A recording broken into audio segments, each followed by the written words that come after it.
देखो देखो कौन आया। अखिलेश जी यहाँ नारे नहीं।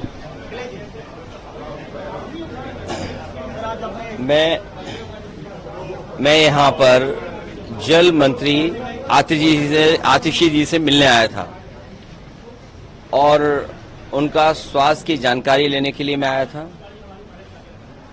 वो बहादुर तो हैं ही, लेकिन वो अपने लोगों के लिए लड़ना भी जानती हैं।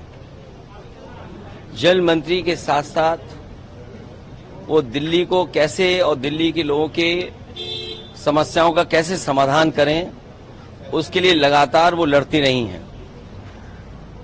मुझे याद आ रहा है जिस समय बीजेपी की सरकार बनी थी और उनके प्रधान सांसद जी ने ये कहा था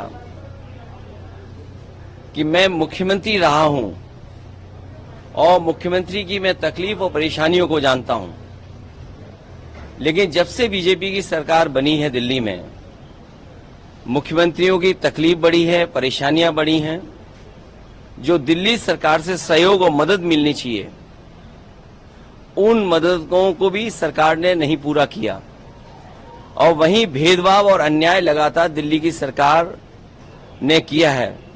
और दिल्ली की सरकार ने तो खासकर, अब दिल्ली की सरकार में कंफ्यूज ना हो, केंद्र सरकार ने सबसे ज्यादा भेदभाव अगर किसी के साथ किया है तो वो दिल्ली सरकार के साथ और खासकर अरविंद केजरीवाल जी के साथ।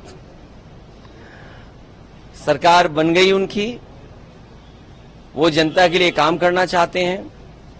जनता का स्वास्थ्य कैसे बेहतर हो, उनको सही शिक्षा कैसे मिले और सुविधाएं कैसे मिल पाए। वहीं केंद्र सरकार लगातार रोड़ा अटका रही है, उनको तकलीफ परेशानी पहुंचा रही है।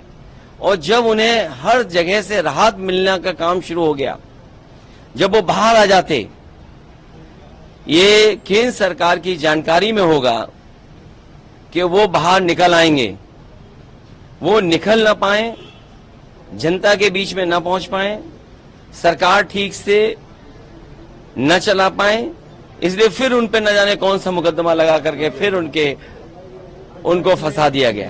ये सीबीआई के लोग कोई पहली बार नहीं फंसा रहे लोगों को, ये लगातार फंसाते हैं लोगों को और उनको फंसाते हैं जिनसे इन्हें खतरा है। सीबीआई का इस्तेमाल होना, दिल्ली की संस्थाओं का इस्तेमाल होना, और उसी का परिणाम ये था कि बीजेपी की सरकार के खिलाफ मतदान हुआ। वो तो बच गए, नहीं तो दिल्ली की सरकार जो थी, केंद्र सरकार, वो कभी सफाया हो गया होता। Thank you. वो बात